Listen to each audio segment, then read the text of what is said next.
let's talk about gatekeeping. It's a taboo word in the virtual world space and likely many other spaces that I'm not gonna waste my breath on.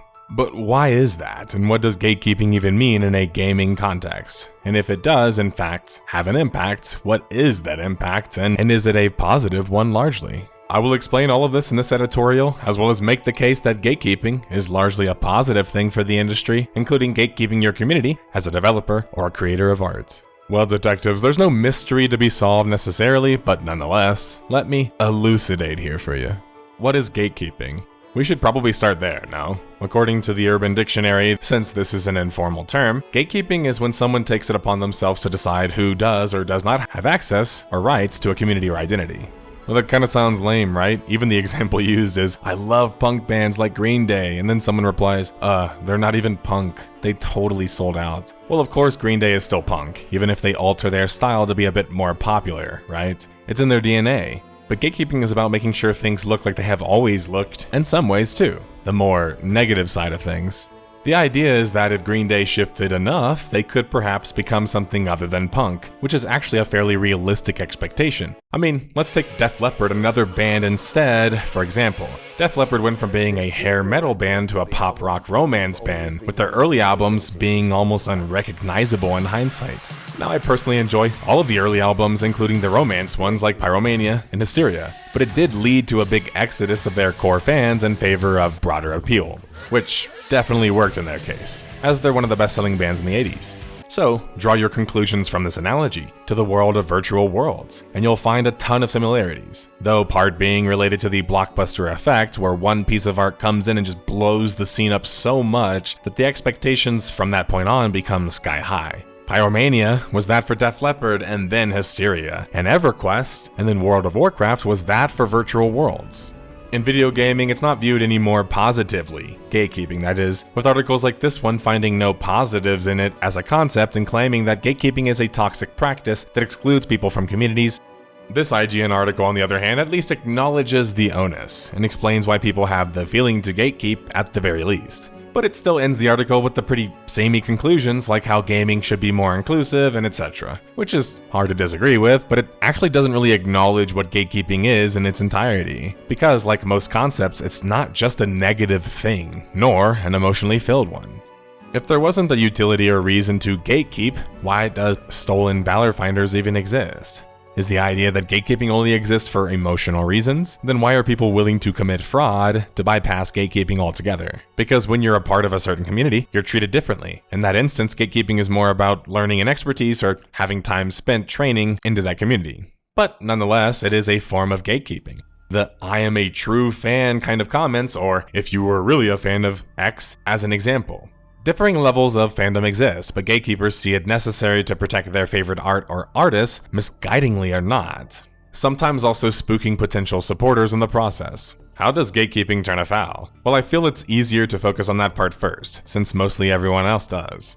Gatekeeping in video games becomes negative when players use it as a means to keep others out of the space. Now, fill in the blank for what others means, because it applies to tons of groups and usually the groups that are the minority groups. Us gamers are persecuted, damn it. Gatekeeping has had some negative chapters, and they get rewinds every now and then. Anti-women chapters, where women are called fake gamers and gatekeeping is used as a way to push them out, or ridicule them, or even more fashionable of late, like the LGBTQ+ community. But there's also things like the whole casual gamer fiasco, where gamers used gatekeeping as a way to shame gamers they felt that were lesser than them. You know, human stuff. Gatekeeping is a low common denominator way to exclude people by means of literally not granting them the access they would need to theoretically pass the gate in the first place. Which is why exclusionary practices in gaming don't really make that much sense. If you want more true gamers, you have to let fake gamers become true gamers, or fake gamers play true games. Capiche? So then, what exactly is the argument for gatekeeping? Sounds like shit, right? Well, this is where virtual worlds come into play, of course. It's a video on my channel. Gatekeeping is famous in virtual worlds, arguably the most famous as it's almost built into many of the games, where there are leveling gates, higher level content, and more things that serve as gatekeeping.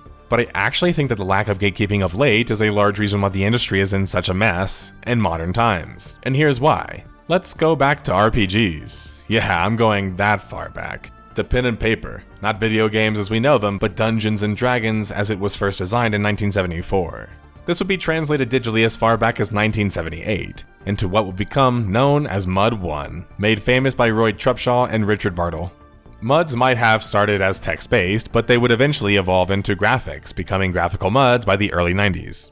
By the turn of the century, most people weren't feeling the term graphical MUD. I mean, it sounds like mud, and it fell out of favor for 100 other terms of the time, like synthetic world, artificial world, MOG, MMOG, Morpg, persistent world, Corporg, and many more. And then Richard Garriott would coin MMORPG, and everything massive started to take over both literally and figuratively. Not only did the industry explode, the scale of the worlds themselves did too. However, with the loss of MUD as a title, we lost many of the subgenres that went with it, making MMORPG a true overarching term or umbrella term that seemingly applied to any game that was online always, like even Destiny. However, as most people who follow my content are aware, with the rise of Morpgs, the smaller form of multiplayer online RPG made famous in Japan largely, the industry would quietly change things in the early 2000s before shifting entirely by the 2010s. Even previously seen as massive titles started to shrink in scope and world scale, like World of Warcraft most famously, where most gameplay would take place in instances and AFKing in a city instead. These new crop of games, Morpgs, were still very much virtual worlds, but they weren't very massive. They also naturally pre-existed MMORPGs, but they just weren't nearly as popular as them, which made them seem like they came after. Now, this isn't an indictment of this style of game, as I am a major fan personally, with the origin of them especially being Phantasy Star Online and Guild Wars 1 being two of my favorite games of all time. However, the shift wasn't just about the world size changing. Seemingly in the process, many core features and aspects made famous in virtual worlds would start to evaporate too, to the point that many people started to choose other genres for those aspects instead, or kind of forgot what makes an MMORPG specifically unique. This would lead to the creation or popularity of genres such as the survival genre, and even the multiplayer online shooter realm with the popularity of GTA. Worse, monetization seeped in so much that nowadays people excuse bad things like bad leveling processes because, well, you can purchase a level boost, which is pay to win by definition. And these sorts of things are where I think gatekeeping failed us, and could have offered tons of positive aspects had it been upheld. The majority of MMORPGs, if not all of the original, to go by the same moniker, had many aspects in common features if you will. They were based on the same MUDs after all. They had the desire to build large-scale worlds that could house thousands of players and not just playing the game period, but at the same time in the same world. A desire to connect players through social mechanics in a difficult, persistent world, and the ability for players to undergo a hero journey where they became more and more powerful as they progressed through the world. This wasn't exactly specific to any world or lore style, which is why it was applied to so many different types of games and IP styles. However, after the success of WoW, which was successful for streamlining some of the aspects of MMORPGs, many other titles continued that same streamlining process, even WoW themselves. WoW, for example, by their third expansion had largely become an instanced game and abandoned the open-world social content that the game was originally famous for. Now, throughout the shifting of the market, many players at this time would tell me it was just because, well, that was the most successful thing and it was a natural progression. However, even back then, I could realize that it was the market shifting and shifting in a fast way that was largely benefiting those who were making the money, in favor of servicing an audience who wouldn't or didn't like any of the core features of MMORPGs of old or even didn't understand them. And it was also not gatekeeping proper terminology, so now everyone was calling MMORPGs that pre-existed MMORPGs, just because of how popular the term had become. Let me explain. MMORPG as a term was never meant to be descriptive. It was meant to be successful. There's a key difference there. It is a marketing term, not a descriptive one. The term itself doesn't tell you much about the style of game other than the fact that it's online multiplayer and an RPG. But how do you quantify what's massive, and what does that even mean in this context? Virtual world serves as a much better term, and a much more descriptive one because it implies that the game is attempting to strive for a world, and, well, it's the umbrella term anyway. It predates the terms that we're using. Here's where the divide happens. Many people for many years thought it was about theme park versus sandbox, but like Ralph Koster stated in response to me and Josh Strife Hayes' video, it never was. In my opinion, it was always about being more of a world and being more of a game. Being a world entails all of the original core aspects of being a virtual world in the first place, remember? Designing a persistent virtual world that can allow players to connect and unite to overcome challenges. But being a game actually can fail rather hard at a few of those aspects. For starters, a game doesn't have the same connectivity of a world on average, which means it doesn't have the same level of immersion or social involvement. You'll never be more invested in a game than an actual world that you like, virtual or not, trust me. And if it's a game and not a world, it will likely focus more on instant aspects that ignore players and interactions with players. Things like instant travel being the main source of traveling, auto-grouping features, and the majority of gameplay being solo or just extremely easy. So are you saying games are bad and they shouldn't be allowed? Very funny. I'm more so saying that if we properly gatekept virtual worlds, we wouldn't have so many titles that poison the well, or at the very least fail to deliver on the core aspects the genre was known for. To the point that we have people calling games with less players than games from the 90s MMOs and not MMORPGs. That has nothing to do with whether or not one style is better than the other either. That's because after the blockbuster effect known as WoW, many developers and publishers just scrambled to gobble up some of the market share with MMORPGs of their own. And during that process, like you have probably seen on my channel, countless titles failed because they failed to respect those aspects and these aspects I have just outlined. WoW was very much a world. While you can argue it was deconstructed over time, it very much was built on that premise and it succeeded from that onus. And for many of the games that did succeed by proceeding WoW, they either succeeded by taking advantage of weaknesses in the genre, for example like SWTOR, ESO, and Final Fantasy XIV taking advantage of the total lack of virtual world story, or just being insanely popular with tons of backing because they are a popular IP. Ironically, the same titles. The overwhelming majority of the other titles failed, or they're just not that popular. Many of them arguably failed for the reasons that I just outlined. And many of the most popular MMORPGs are still some of the oldest.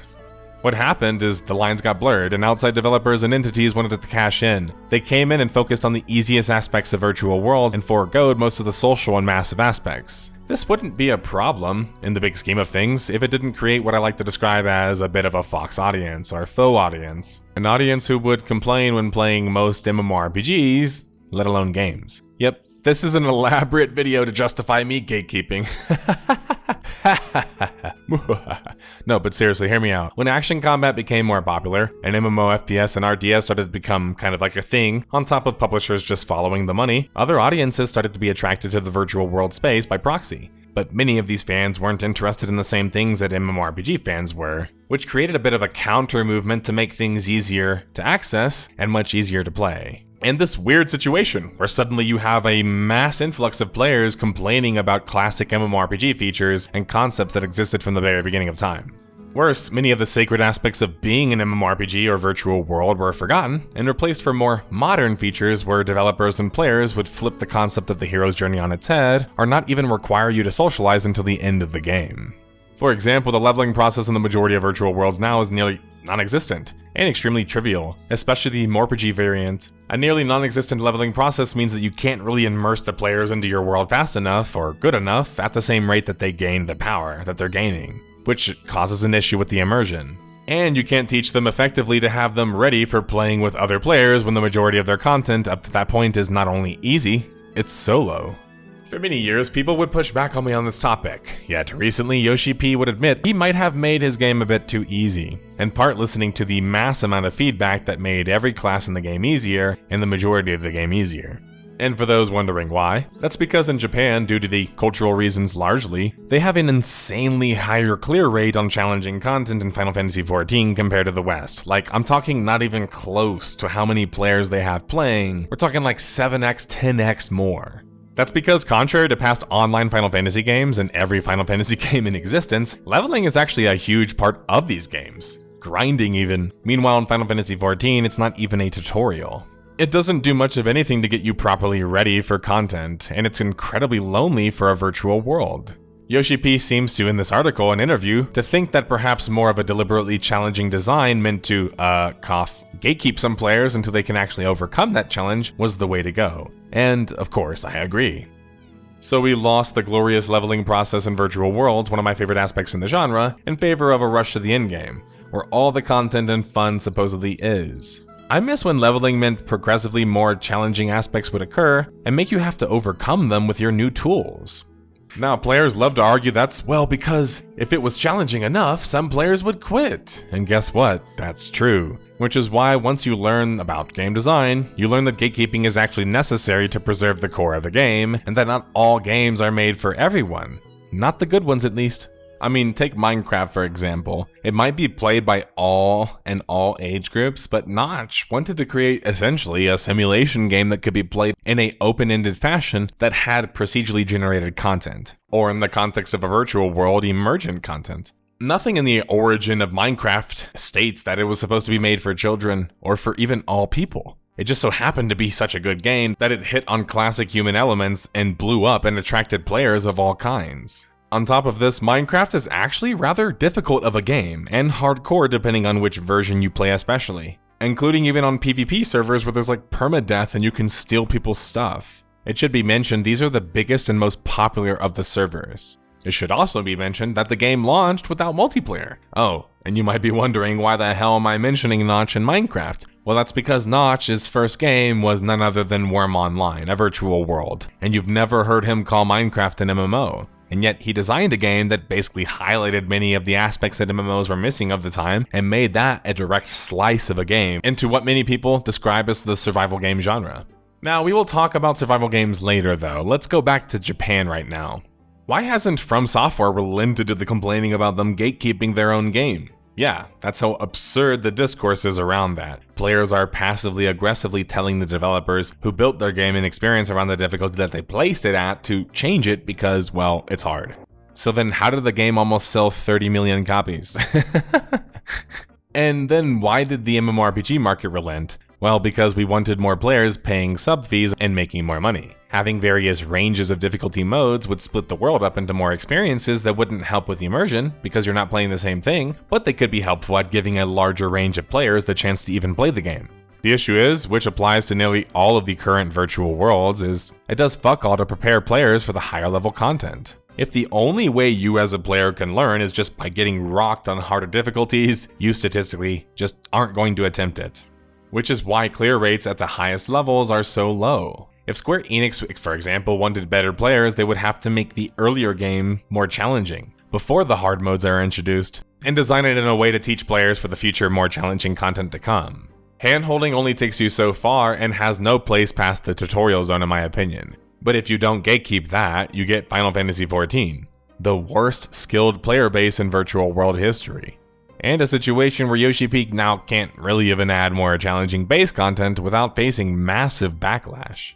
And as for the social aspects and social spaces being outright removed, or not even attempted anymore, this is another thing that we should have gatekept to the end of time, because it's pretty much the only thing that makes us unique. Remove the social aspects and the world aspects of an MMORPG and you have a shitty playing RPG.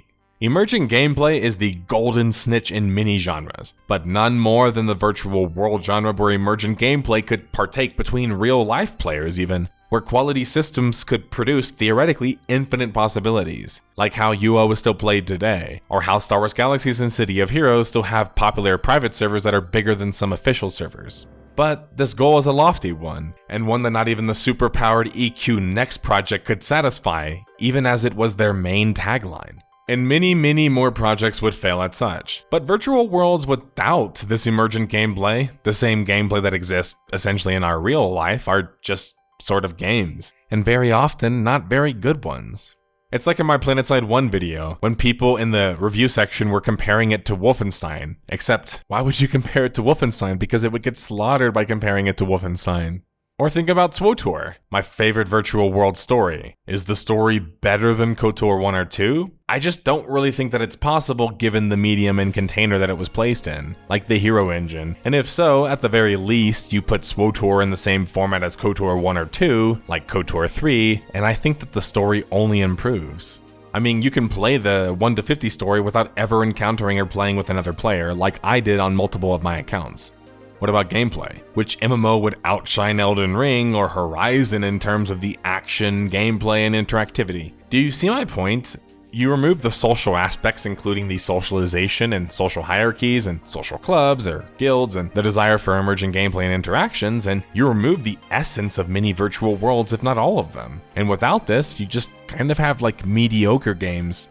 And yet in modern virtual worlds, these lack these aspects heavily. So then why did we elect to even build games like that? If ESO was going to renege on the majority of its massive aspects after the fact, why did it even use the hero engine and try to be massive in the first place? Why not focus more energy on the horrific gameplay that it's constantly mocked for? The same thing applies to SWTOR, by the way, which also use the hero engine. Why not just focus on more of the best aspects instead of the aspects that people didn't even like?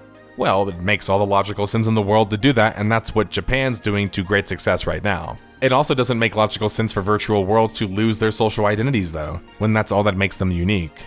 Had games like SWTOR and ESO leaned far more into the aspects they were already leaning into naturally, then over time sprinted towards, they would have been better games. I just don't see how you can argue otherwise when both games had to shrink in scope, literally, and their gameplays were lackluster because of such. But if you can think of an argument, let me know in the comments below.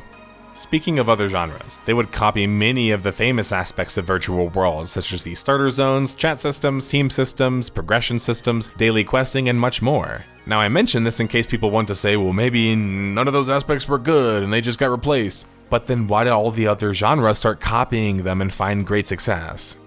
Now, I mentioned that I was going to talk about the survival gaming genre, and it's that moment. That's because the survival gaming genre is interesting and it was clearly built on the downturn of the success of the virtual world industry. They are even smaller worlds and more bridges and focus a lot more on asset destruction, custom building, tiered leveling, and territorial control. But most uniquely feature built-in emergent gameplay in the way of proc-ginned maps and counters that wipe, and they feature much better gameplay and graphics.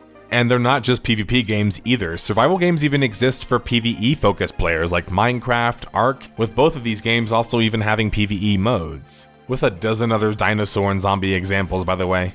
Now, survival games don't have to worry about persistence past a point, because they often wipe, which solves the problem of having to solve for the economy long-term and having long-term content, like in-game raids or stuff like that. It also leans a lot more on things like emergent gameplay in the way of procedurally generated content, something that MMORPGs and even MMORPGs lack and have lacked for many years. It also allows them to hyper-focus on the leveling experience, you know, the one that's been missing from MMORPGs at the moment. Survival games almost all have the same social systems as MMOs too, with the added benefit of voice chat being built in. There's so much crossover between these audiences, and I think that that's great. It's no wonder someone like Notch, one of the biggest pioneers in both fields, was a massive virtual world fan and even a designer himself. But I just can't deny that if MMORPGs could take some of these aspects of survival games, they would be capable of even greater success. Look at how famous housing is in MMOs, where it's not even persistently out in the world in the majority of them. But perhaps if MMO fans gatekept our leveling processes more, we wouldn't have lost hundreds of thousands and probably more players to the survival game genre. Now, to clarify, I'm not blaming us, the players, as we have less influence than those who make things shake. But the better that we gatekeep and raise our understanding and standard of worlds and games, the better games and worlds developers will have to create.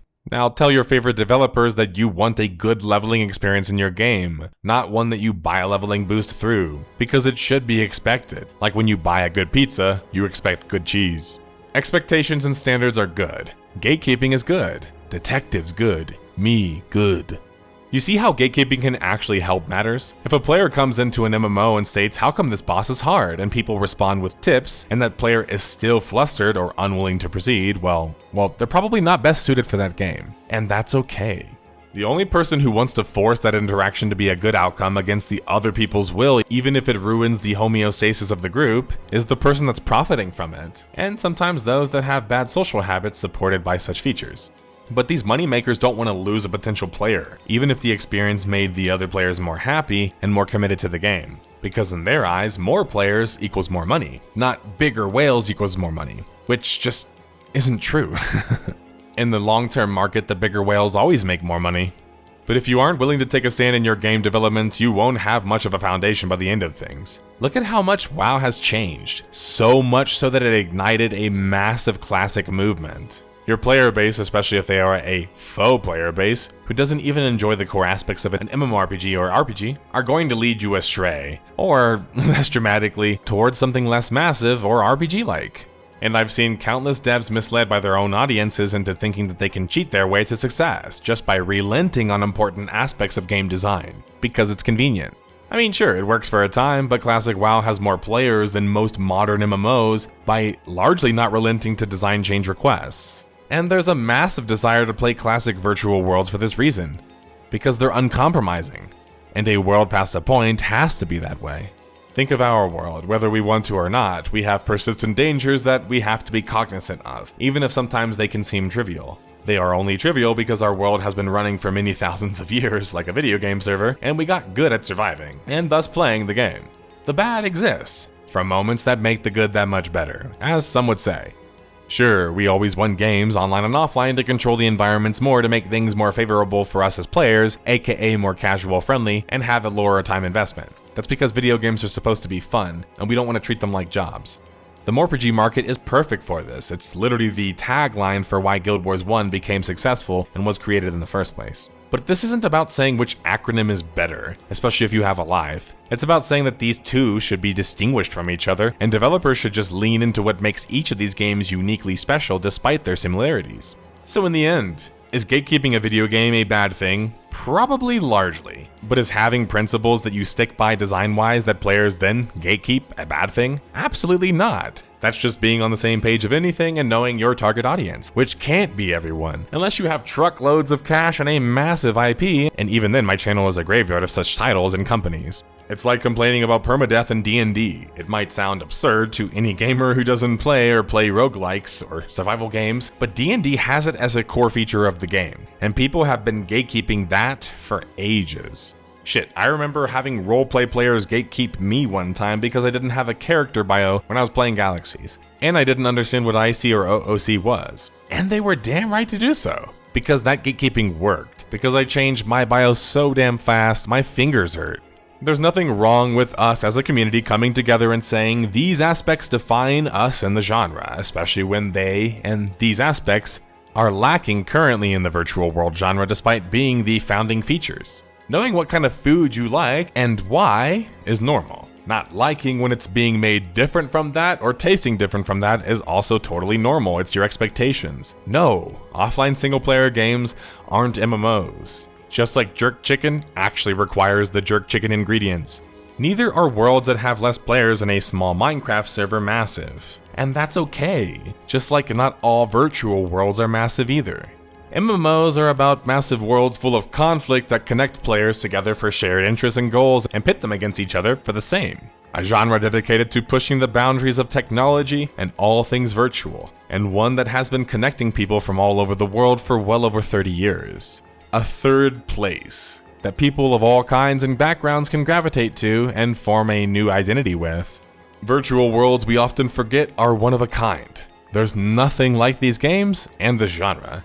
We are on the forefront of technology and have always been, even as things drive more and more towards virtual reality. Very excitingly, I might add, but it's not there yet. And yet virtual worlds are still around. And they are for everyone, with IPs and game worlds ranging from kid-friendly to dark and mysterious, and worlds ranging from fantasy to science fiction. It's a true genre for any and everything.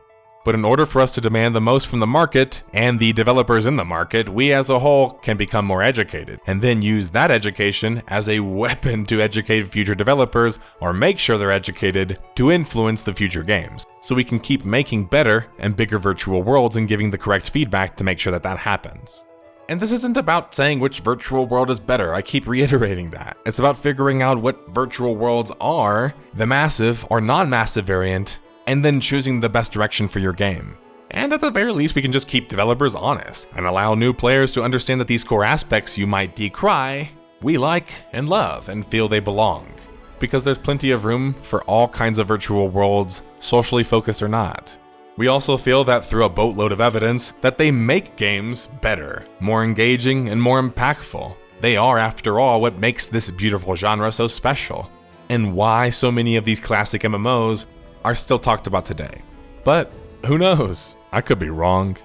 Stay tuned for the next episode talking about what I believe to be the biggest problem in the MMORPG, and virtual world industry. Thanks for watching, and if you want me to make more editorials like this where my voice is literally giving out for the real turbo nerds, let me know in the comments below, including which topics you want me to cover next. And until the next one.